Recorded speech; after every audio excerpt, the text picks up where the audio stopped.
Okay, so remember last lecture we talked about these really strong, really radical claims that Thrasymachus makes about justice, which again, given how central the concept is for the Greeks and what it means, I think you can just, like I said, replace this with morality more generally, and you won't really be misrepresenting or misunderstanding Thrasymachus. So he says, look, justice, morality, that's just a con job. The strong, that is, whoever's in charge, pulls on the weak. That is, the rest of us, the people not in charge, right? Well, look, that's an interesting claim. That's going to grab your attention. It grabs everybody's, right? And you'll often see this in the news. If someone makes a crazy claim, the newspapers love it. It's even worse in the age of like blogs and such. We're always interested when people say something wild, right? But here's the thing. Whenever someone makes a wild or controversial claim, it's interesting, but you should be especially skeptical. The wilder or crazier or implausible, more controversial, you might say, you can use a lot of different words for what I'm talking about here, but the more out there a claim is, the more interesting, the more you should be skeptical and the better the evidence the other person has to give for it, right? Look, you, Thrasymachus, are saying some really controversial, really interesting, we might say crazy seeming things about justice. What is the evidence, right? If you're going to make claims like this, you especially owe us some evidence, some proof that they're true. So, what is the evidence that Thrasymachus's claims about what justice is are true?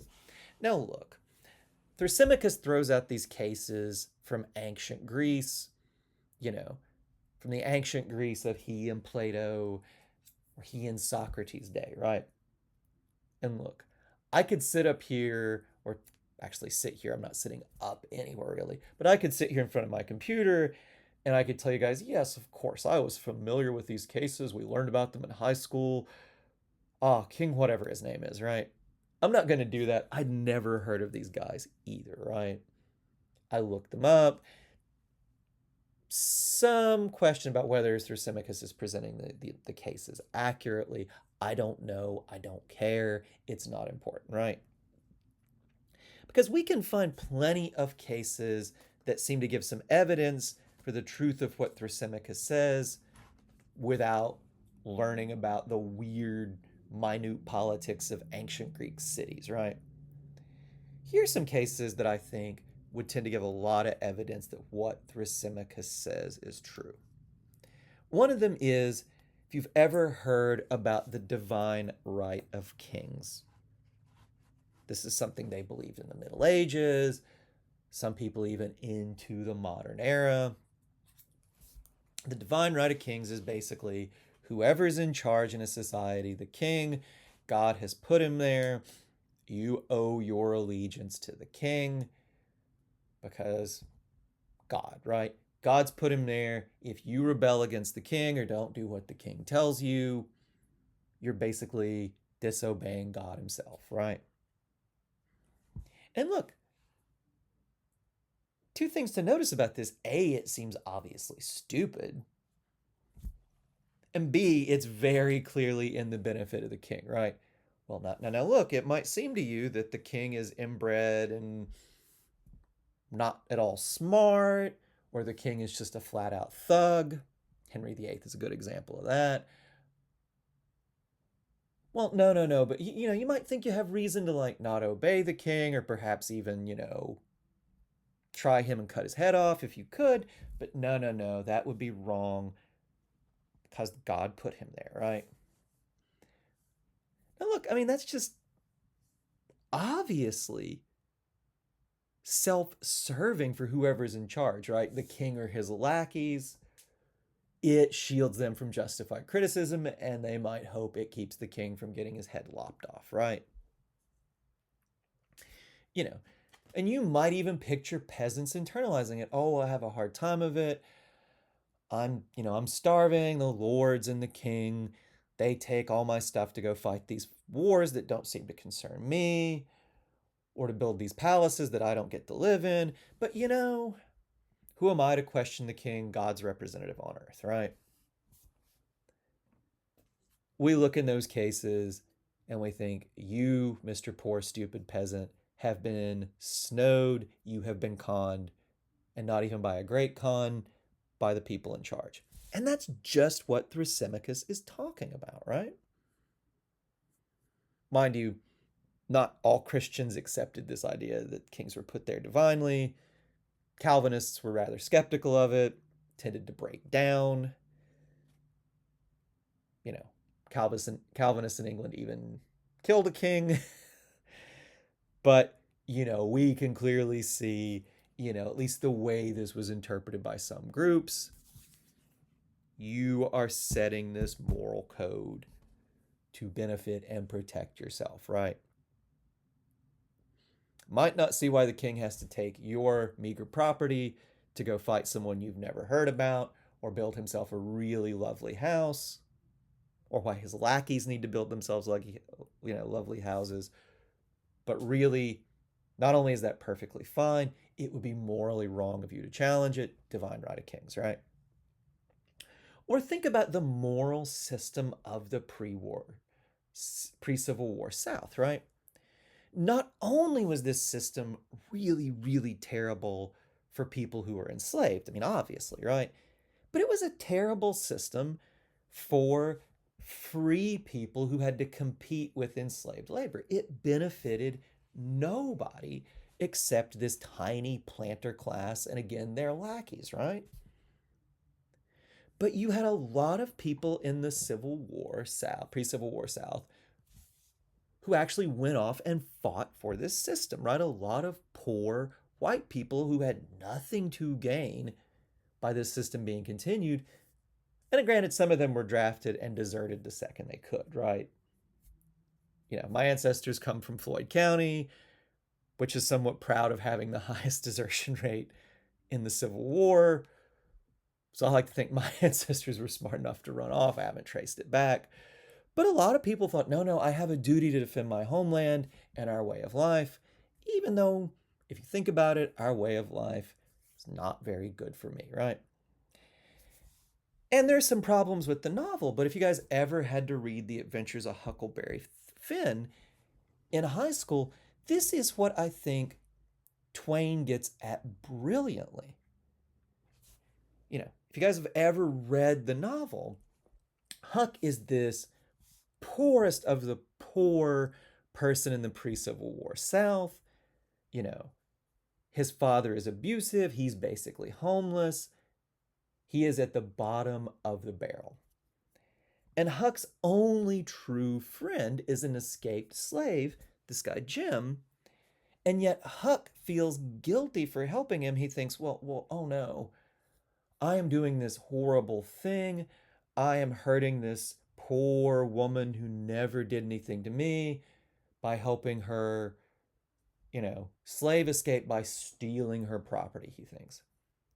This system does nothing to benefit Huck. It hurts the only person who seems to really care about Huck. I mean, Tom Sawyer's kind of Huck's friend, but Tom's not really a great friend. He's one of those friends who gets you in trouble, right? Jim actually seems to care about Huck in his own best interests. And look, this system says, oh, you have to betray your only friend in the world. And Huck feels guilty about it, right? He actually thinks to himself, I am going to go to hell for helping my only true friend. And he gets over that. He thinks, well, he spent a lot of time in really boring churches, and he decides heaven seems really boring and all the interesting people are going to be in hell. So he gets past that, but he still feels guilty for being a bad person in his mind. And this is Thrasymachus' point, right? You, Huck, are not benefited by this system of morality. In fact, you're harmed by it. And yet you have let the people in charge get in your head and tell you that even when you could get away with breaking their system, the system that benefits them. You have to do it in a case that will harm you and your only friend in the world. This is just a great example of what Thrasymachus has in mind, as is the divine right of kings in the Middle Ages, right? And you can probably think of cases closer to home, closer to the present day where this is the case, right? You know, I remember when I was in high school getting ready to go off to college, my mom decided I should learn the value of hard work, which involved me getting a summer job at a truck stop. It made me very cynical, right? But it's just like, work hard, give the Cockrum family, which pays your bill, pays your wages, minimum wage, mind you, an honest day's labor for an honest day's work. Don't steal, even though the inventory control system here is terrible and you could definitely steal and definitely get away with it. That would be wrong. You owe your employer not to steal, right? After I had this job for a while, I was very skeptical of all that stuff. I learned exactly the opposite lesson than the one my mom wanted me to learn. I'm like, I think these people are exploiting me, and I am now very suspicious about all these good rules that you guys want me to follow, right? In the benefit of them and the people in charge, maybe not in the benefit of the poor schmuck who has to stand behind the counter in a polyester vest from 12 midnight to 8 in the morning, right? That is exactly what Thrasymachus means. And when you think about it, it is obviously not a crazy theory, right? Think about our own society, right? Obviously, you can argue that those in charge will set stuff like laws about tax and things like that. And a lot of those are outrageous. They do benefit well off people at the benefit of people who are not so well off. But more than that, what Thrasymachus is saying, they're getting to you. They're putting their rules in your head. They are preventing you from doing things that are in your own interest and in their interest, even when you could get away with it, right? Even when you could say, take a magazine from your employer that underpays you and not pay for it. Just take a wild example, or coffee, or pack of cigarettes, or other stuff. Just take more wild examples. Actually, you couldn't take the cigarettes. That was like the one thing they kept good inventory control over was tobacco. I don't know why. Not that I would steal anything else, ever, ever, ever, ever. I'm your ethics professor. I would never do that. Anyway, you can probably think of some other cases from your own life. This is not a crazy claim, right? Now, not crazy, not silly. So there is some evidence for it, but there are some challenges that Socrates is going to offer. That's what we will start in on the next